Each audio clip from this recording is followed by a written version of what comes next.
Oh, hello there. Man who stand on toilet, high on pot. Oh, Yoda complex. Check, what's up, peeps? I made a video yesterday where I talked about this for a minute, and let's see if I can do this. The Yoda complex is a complex that people have where they speak in a way that makes them sound authoritative. Something I try really hard not to do in my videos, and it's because I don't appreciate it so much when others speak that way, so therefore I would, and I don't disapprove if people want to speak in that very strong, metaphoric type language. In other words, mystically, speaking mystically about things. It lends a degree of interest to a conversation. You know, when a person is very, I don't know, poetic in the way that they speak. How about poetic? And I noticed, you know, when I say respond or talk to someone, when I write a letter, write an email, a text message, a comment, I try to word it in a way that I would speak, you know, in everyday life, you know. What I've found is that besides the Yoda complex, where people want to speak as if they're authoritative on every subject, there's also the, I guess it would be kind of a complex of knowledge, an over-knowledge complex, or an, let me see, how can I word this? I was talking the other day about being the jack of all trades, how I enjoy learning a little bit of each subject. And what I've found is that if you learn too much about one thing, and you become authoritative on that subject, then you start to separate yourself from others who are also interested in that subject.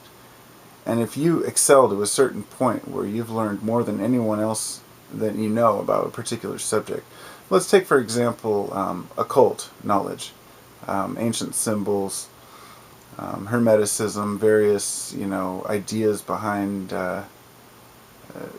where the roots of all these symbols come from.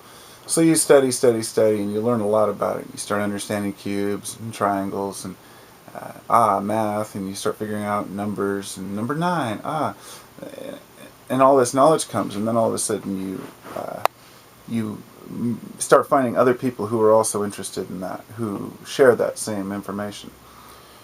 Then you start going deeper and deeper into it, and you get to the point where when you start to talk with people in general about it, they don't understand what you're saying because they haven't reached that degree of knowledge in the subject.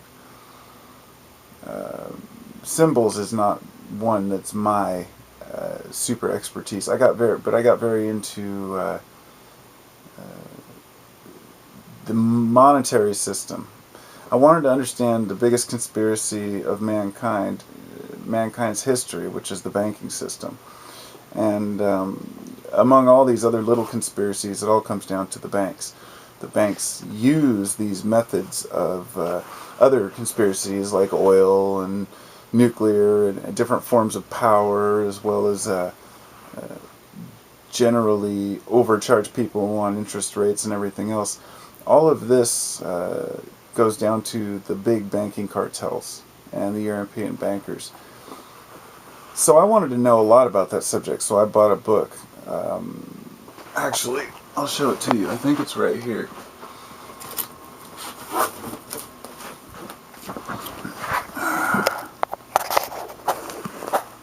It's called The Creature from Jekyll Island. Second look at the Federal Reserve. Where does money come from? Where does it go? Who makes it? The money magician's secrets are unveiled. Blah, blah, blah, blah, blah. This book is big. I think it's all there. And you can see that it's well used. And I've always been very interested in things that make the world go round. So, by using that as my example, I got to a point where I knew too much about money. And now I've had conversations with people when I'll make a statement about something, trying to explain my view on something where it kind of goes against the grain of general thought, such as maybe, we could, I can't think of one example because I'll probably ruin it if I do. It probably won't be legitimate, but I'll make a statement based on my deep research into money.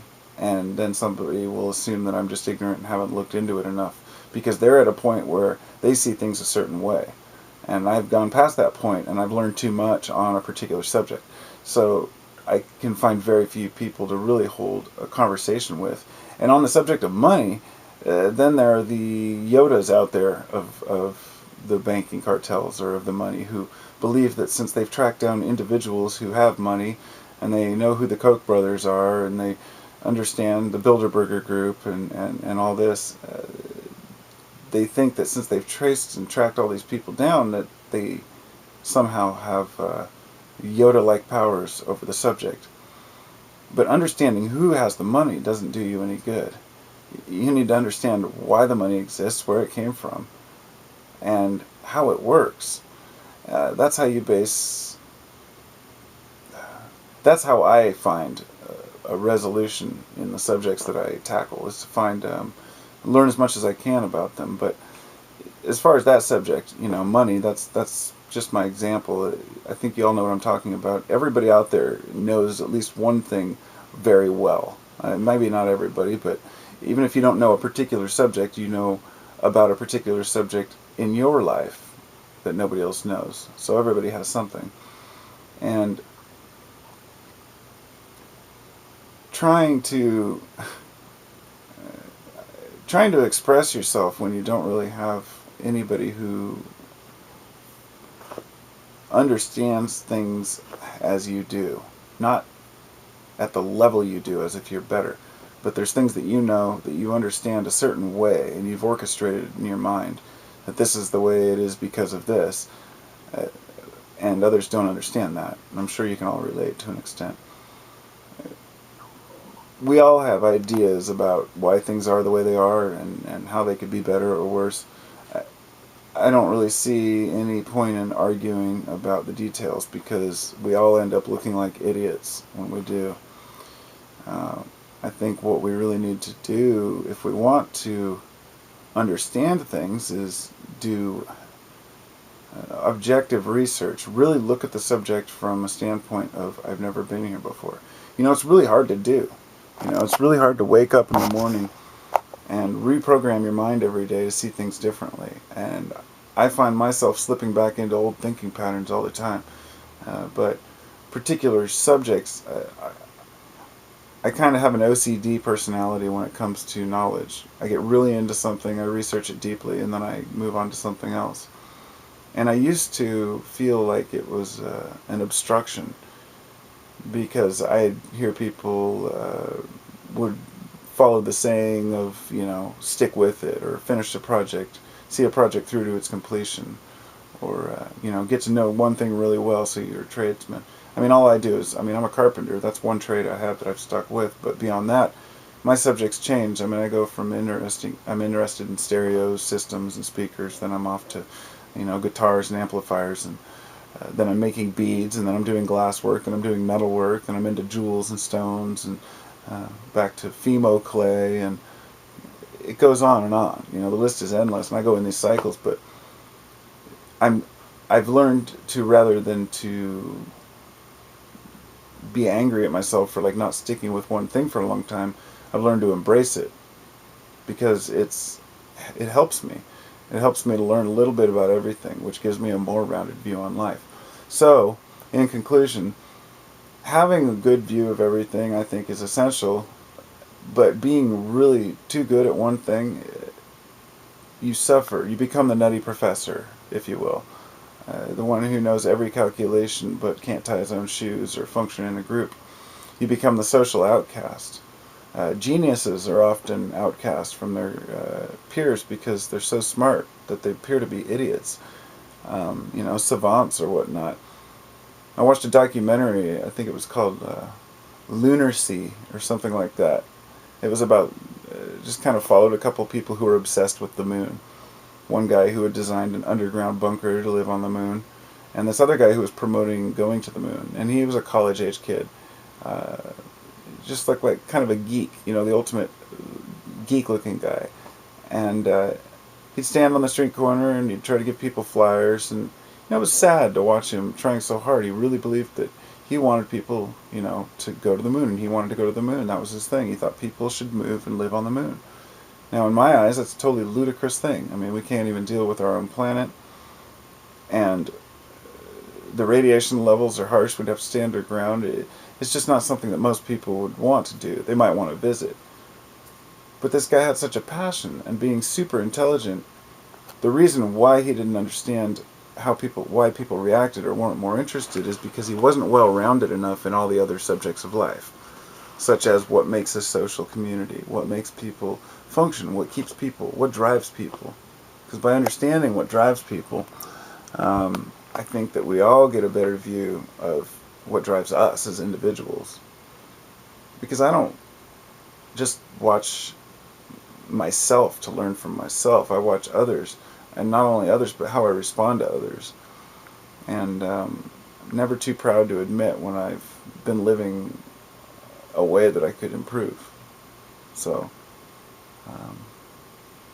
that's all I got for that. I hope you all have a good day. And